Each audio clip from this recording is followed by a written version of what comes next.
اعوذ باللہ من الشیطان الرجیم بسم اللہ الرحمن الرحیم فاصبر علی ما یقولون۔ یہ آیات جو اب آ رہی ہیں ان کی بڑی مشابہت ہے سورہ ہجر کی آخری جو 15 آیات تھیں ان کے ساتھ۔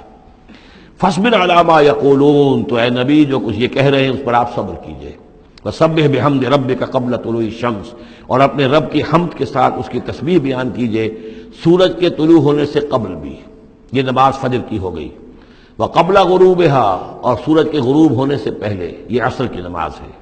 ومن آناء اللیل فسبح، اور یہ کہ رات کے حصوں میں، کچھ گھڑیوں میں رات کے، اس میں بھی آپ اللہ کی تسبیح کیجئے۔ یہ مغرب اور عشاء ہو گئی۔ واطراف النہار، اور نہار کے دونوں سروں پر یا دونوں اطراف میں، یہ ہے سورج کے ڈھلنے کے ادھر ظہر ہے۔ اور ایک اور نماز بھی ہے جس کو صلاۃ الضحیٰ کہتے ہیں، یا جس کو چاشت کی نماز کہتے ہیں، لیکن وہ فرض نہیں ہے۔ جتنی یہ نصف النہار سے ڈھل کر یعنی شام کی طرف جتنی دور پہ ہے فاصلے پر ظہر، اتنی ہی نصف النہار سے قبل وہ چاشت کی نماز ہے، لیکن یہ کہ وہ فرض نہیں ہے۔ نمازیں اصل میں 8 ہیں، 3 نمازوں کو فرض نہیں رکھا گیا، 5 کو فرض کیا گیا۔ نمازیں 8 ہیں اور وہ بڑی ایونلی ڈسٹریبیوٹڈ ہیں۔ یوں سمجھیے کہ ہر گھڑی میں تقریباً 3 گھنٹے کے وقفے سے ایک نماز ہے، لیکن اللہ تعالیٰ کی حکمت یہ ہوئی کہ ان میں سے 3 نمازوں کو اس نے اس طریقے سے نفلی کر دیا ہے تاکہ ایک وقفہ مل جائے طویل، ظہر یعنی فجر سے ظہر تک، کہ اس میں پھر کوئی بریک نہ ہو، اور جو لوگ اپنی معاش کی جد و جہد کے اندر لگے رہتے ہیں وہ اپنی معاش کی جد و جہد کو ان انٹرپٹڈ جو ہے پرسو کر سکیں۔ لعلک ترضی، اگر تم یہ کرو گے تو تم خود راضی ہو جاؤ گے، اللہ تعالیٰ تمہیں راضی کر دے گا۔ وَلَا تَمُدَّنَّ عَيْنَيْكَ إِلَىٰ مَا مَتَّعْنَا بِهِ أَزْوَاجًا مِّنْهُمْ، جو کہ تو یہی الفاظ سورہ ہجر میں آئے تھے، اور آپ کی آنکھیں، آپ کی نگاہیں نہ اٹھیں ان چیزوں کی طرف جو ہم نے ان لوگوں کو دی ہوئی ہیں دنیا کے متاع میں سے، ساز و سامان، اس کی چمک دمک۔ اے نبی آپ کی نگاہ بھی ادھر نہ اٹھے، مبادا کسی کو گمان ہو کہ محمد کی نگاہوں میں بھی انہی چیزوں کی وقت ہے اور قدر ہے۔ وَلَا تَمُدَّنَّ عَيْنَيْكَ إِلَىٰ مَا مَتَّعْنَا بِهِ أَزْوَاجًا مِّنْهُمْ زہرۃ الحیات الدنیا، یہ سب دنیا کی زندگی کی چمک دمک ہے، اس کی کوئی حقیقت نہیں ہے۔ آپ تو حقیقت کے آشنا ہیں، آپ کو معلوم ہونا چاہیے کہ یہ سب نے، جیسا کہ ہم سورہ کہف میں پڑھ آئے ہیں، جعلنا ما علی الارض زینت لہا لنبلوہم ایہم احسن عملا، یہ ساری چمک دمک ہم نے زمین پر اس لیے بنا دی ہے تاکہ ہم آزمائے لوگوں کو کون ہے اچھے عمل کرنے والے۔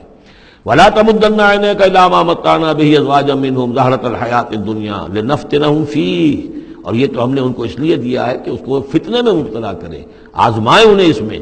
وَرِزْقُ رَبِّكَ خَيْرٌ وَأَبْقَىٰ، اور آپ کے رب کا رزق جو اللہ نے آپ کو دیا ہے وہ کہیں بہتر ہے اور باقی رہنے والا ہے۔ اور وہ رزق کون سا ہے؟ سورہ ہجر سے اب اس کا موازنہ کیجئے۔ وَلَقَدْ آتَيْنَاكَ سَبْعًا مِّنَ الْمَثَانِي وَالْقُرْآنِ الْعَظِيمِ، اے نبی ہم نے آپ کو وہ 7 آیتیں عطا کی ہیں سورہ فاتحہ کی، جو بار بار دہرانے کی ہیں، جو ایک بندہ مومن کے لیے گویا کہ وظیفہ ہے۔ کتنی مرتبہ جو ہے ایک نمازی کتنی مرتبہ سورہ فاتحہ پڑھ رہا ہے، تو ہم نے سبع من المثانی والقرآن العظیم آپ کو دیا ہے۔ یہ جو روحانی غذا ہم نے آپ کو دی ہے یہ کہیں زیادہ قیمتی ہے، کہیں زیادہ عمدہ ہے، کہیں زیادہ باقی رہنے والی ہے۔ وَأَمُرْ أَهْلَكَ بِالصَّلَاةِ وَاصْطَبِرْ عَلَيْهَا، اپنے گھر والوں کو بھی حکم دیجئے نماز کا اور خود بھی اس کے اوپر جم جائیے، قائم رہیے۔ لا نسألک رزقا، ہم آپ سے کوئی رزق نہیں مانگ رہے، نحن نرزقک، ہم خود آپ کو رزق دیتے ہیں۔ والعاقبۃ للتقوی، اور عاقبت جو ہے اصل میں بہتر ہے انہی کے لیے کہ جو پرہیزگاری کی روش اختیار کریں۔ وقالوا لولا یاتینا بآیۃ من ربہ، اور وہ کہتے ہیں، ان کے پاس تو ایک ہی مرغی کی ایک ہی ٹانگ ہے، کہ وہ کہتے ہیں کیوں نہیں ان کے پاس آئی کوئی نشانی، کوئی حصی معجزہ ان کے رب کی طرف سے۔ اولم تاتہم بینۃ ما فی الصحف الاولی، کیا ان کے پاس آ نہیں چکی ہے وہ روشن نشانیاں کہ جو پچھلی صحیفوں میں تھیں؟ پچھلے صحیفوں کی تعلیمات بھی اس قرآن میں آ گئیں، پچھلی صحیفوں کے اندر جو پیشن گوئیاں تھیں ان کا مصداق بن کر یہ قرآن آ گیا، تو کیا یہ نشانی ان کے لیے کافی نہیں ہے؟ صحف اولیٰ، اس سے پہلے جو صحیفے ہم نے بھیجے تھے ان کے اندر جو پیشن گوئیاں تھیں ان کا مصداق سامنے آ گیا، اور یہ کہ اس کی جو واضح تعلیمات تھیں وہ پھر اس کتاب میں ہم نے اتار دی ہیں، تو کیا ان کی ہدایت کے لیے کافی نہیں ہے؟ وَلَوْ أَنَّا أَهْلَكْنَاهُمْ بِعَذَابٍ مِّن قَبْلِهِ، اور اگر ہم نے اس قرآن کو نازل کرنے سے پہلے ہی ان پر کوئی عذاب بھیج دیا ہوتا، لَقَالُوا، تو یہ لازماً کہتے رَبَّنَا لَوْلَا أَرْسَلْتَ إِلَيْنَا رَسُولًا، پروردگار تو نے ہماری طرف رسول کیوں نہیں بھیجا؟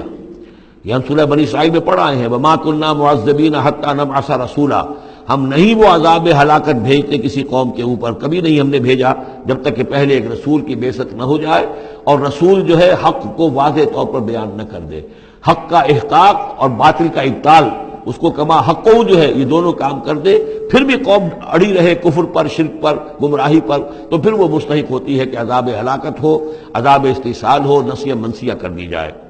اور اگر ہم نے ان پر بھیج دیا ہوتا عذاب، ہلاک کر دیتے ہم ان کو عذاب کے ذریعے سے اس کتاب کے نازل ہونے سے قبل، لقالو، تو یہ کہتے ربنا لولا ارسلت الینا رسولا، پروردگار تو نے ہماری طرف رسول کیوں نہ مبعوث فرمایا، فنتبع آیاتک، تو ہم تو تیری آیات کی پیروی کرتے، من قبل ان نذل ونخزى، اس سے پہلے کہ ہمیں یہ رسوائی اور یہ ذلت جو ہے اس کا سامنا ہوتا۔ قل کل متربص، کہہ دیجئے ہر ایک انتظار میں ہے، راہ دیکھ رہا ہے، فتربصوا، تو تم بھی انتظار کرو، فستعلمون، تو ان قریب تمہیں معلوم ہو جائے گا، من اصحاب الصراط السوی، کون ہے وہ کہ جو سیدھی راہ پر چلنے والے ہیں، ومن اہتدی، کون ہے وہ کہ جو ہدایت یافتہ ہے۔ صدق اللہ العظیم۔